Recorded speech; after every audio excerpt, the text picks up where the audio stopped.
السلام عليكم. لا تنسوا الاعجاب بالفيديو والاشتراك في القناة تشجيعا لنا لنستمر بنشر المزيد إن شاء الله. وأود أن أضيف فقرة السيد الرئيس لكي أوضح لكم ما هو وضع الشعب الكابيل. أكثر من 8 ملايين شخص يعيشون محرومين من تطلعاتهم المشروعة ومن حقوقهم الأساسية، منها الحق في تقرير المصير. ممثلوها المشروعون يتعرضون للاضطهاد حتى عندما يتعرضون للمنفى القسري، ولم يعد مقبولا في أيامنا هذه أن يكون شعب القبيل الباسل يخضع لكل هذه الانتقامات لمجرد مطالبته بالحق في تقرير المصير. والأمم المتحدة ملزمة أخلاقيا وسياسيا بالتعويض عن هذا الظلم التاريخي بحق القبيل الذي هو من أقدم سكان أفريقيا. وأخيرا السيد الرئيس، ليس هناك من نساء صحراويات، هناك نساء مغربيات أصلهن من الصحراء المغربية تماما على غرار النساء في كل مناطق المغرب من طنجة إلى كل المناطق الأخرى، كلهن مغربيات وسيبقون مغربيات. وشكرا. أشكر مندوبة المغرب. Le Royaume du Maroc se félicite de l'adoption de la résolution 700-03 du Conseil de sécurité sur la question du Sahara marocain.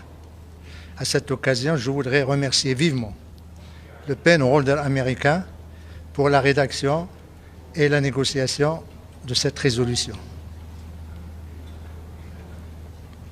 Nos remerciements s'adressent également aux autres membres du Conseil pour leur apport constructif et leur vote en faveur de cette résolution, qui représente un jalon additionnel dans le socle onusien pour le règlement définitif de ce différend régional entre deux pays voisins, le Maroc et l'Algérie.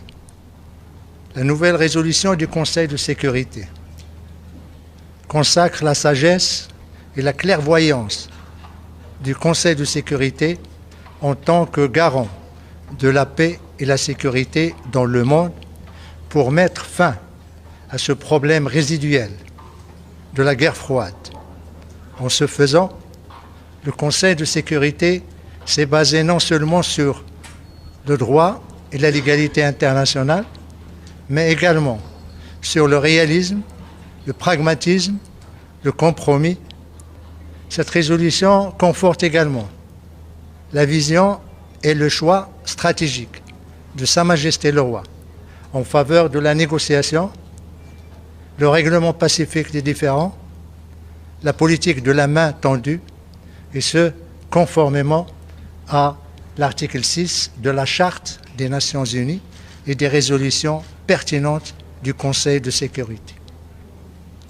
La nouvelle résolution du Conseil de sécurité consacre les, socles, les 7 fondamentaux pour la résolution de ce problème.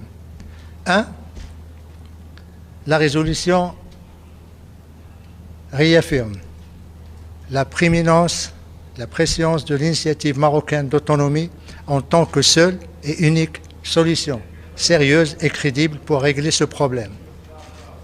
En ce faisant, là également, le Conseil a rejoint non seulement le Maroc, mais également la centaine de pays à travers le monde qui soutiennent cette initiative dans le plein respect de la souveraineté nationale et de l'intégrité territoriale. 2. Le Conseil réaffirme les paramètres de la solution qui doit être politique, réaliste, pragmatique, durable et basée sur le compromis.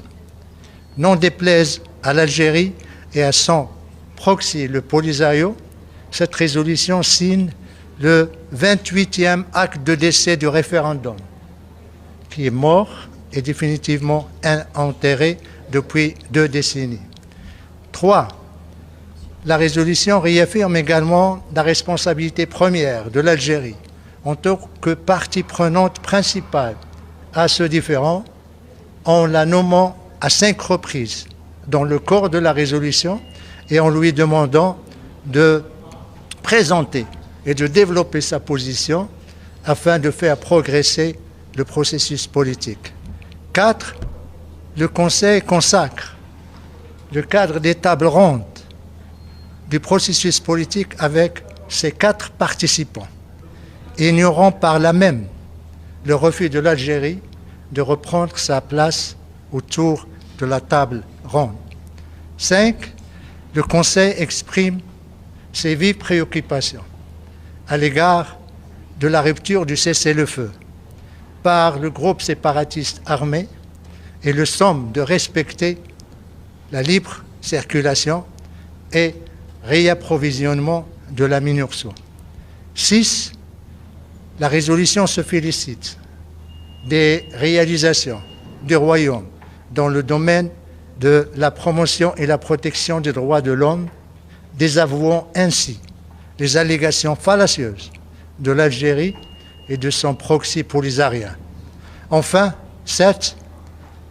Le Conseil appelle dans sa 13e résolution consécutive à l'enregistrement des populations séquestrées des camps de Tindouf et demande aux organisations humanitaires internationales de suivre les pratiques onusiennes lors de l'acheminement et la délivrance de l'assistance alimentaire afin d'en prévenir le détournement par le groupe séparatiste armé le Polisario et les responsables algériens, comme cela a été confirmé dans le dernier rapport du PAM qui a été publié en janvier de 2023.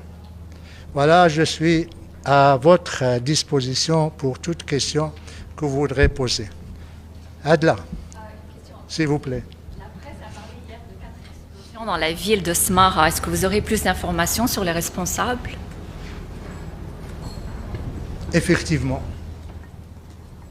Comme l'a souligné la presse internationale, les radios, il y a eu 4 déflagrations dans la nuit de samedi à dimanche dans la ville spirituelle du Sahara marocain, dans la ville de Ma'laïnin, le grand leader de l'opposition et surtout combattant, qui a combattu la colonisation espagnole. C'est en pleine nuit que ces 4 explosions ont eu lieu. Je vais vous montrer ici. C'est une ville qui est connue pour sa sérénité, pour la qualité de sa vie et surtout pour le pacifisme de ses populations civiles. Les 4 explosions dont vous avez fait mention, madame, elles sont pratiquement dans le même périmètre. Première explosion, c'est dans le quartier industriel. Deuxième explosion, c'est dans le Hay Salam. Troisième, Hay Salam. Et le 4e, Hay El-Wahda. Vous voyez, c'est pratiquement la ville et sa périphérie. Il n'y a aucune installation civile, comme vous pouvez le constater dans la première explosion dans le quartier industriel. Il n'y a aucune installation ou site militaire ni quoi que ce soit. Deuxième, Hay Salam également, vous voyez des bâtiments, vous voyez des rues, vous voyez des terrains vagues. Troisièmement, Hay Salam, vous voyez, c'est les constructions, pratiquement. Et Hay Nahda également, vous voyez des bâtiments, des rues. Ben, c'est dans ces quartiers que ces explosions ont eu lieu. Nous déplorons malheureusement un martyr, un jeune garçon de 23 ans qui s'appelle Hamza, qui est venu, qui ne vit même pas là-bas, qui est venu voir sa tante pour demander la main de sa cousine. Il vit en France, dans la ville de Tarbes.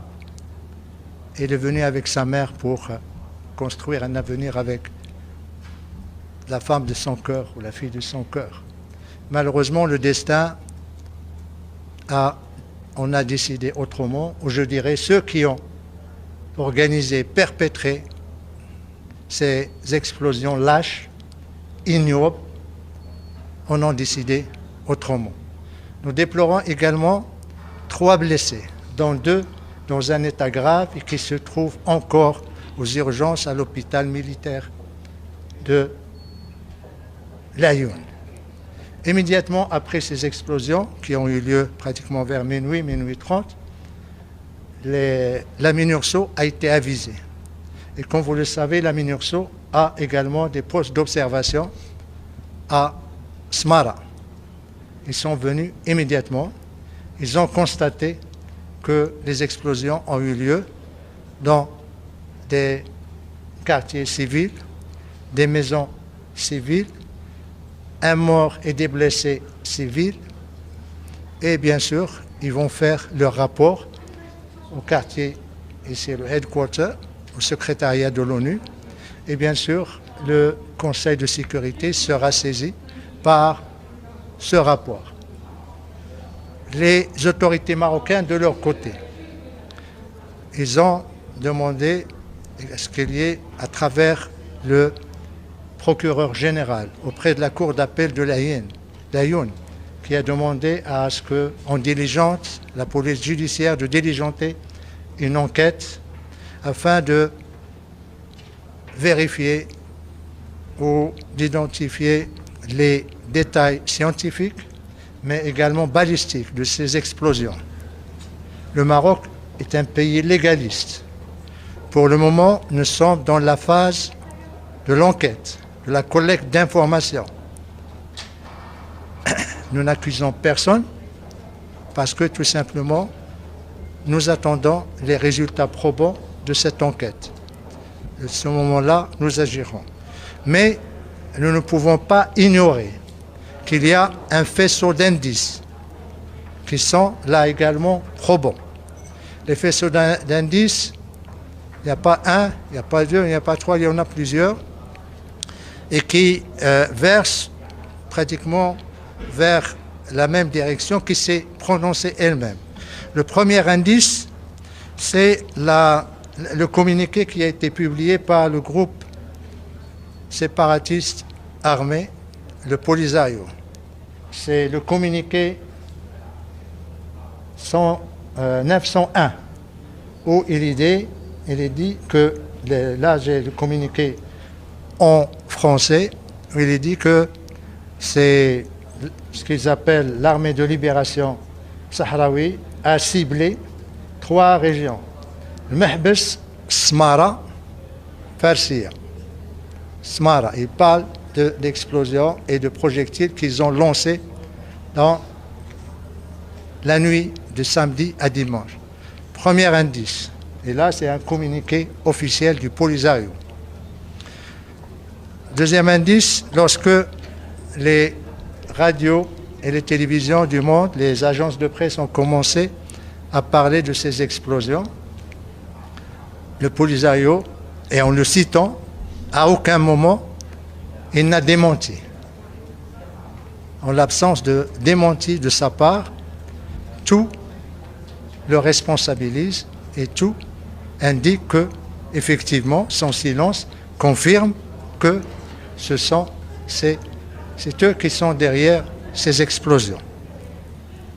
Comment pourrions-nous qualifier tout en attendant les résultats et les conclusions de l'enquête de la police judiciaire de la Smara? Nous savons que le droit international, le droit humanitaire international, les résolutions des conseils de sécurité qualifient toute attaque ou tout ciblage des civils ou des villes civiles comme acte terroriste, comme acte de guerre. Et bien sûr, ça suppose des conséquences et des responsabilités. Pour le moment, tout ce que nous pouvons dire, c'est que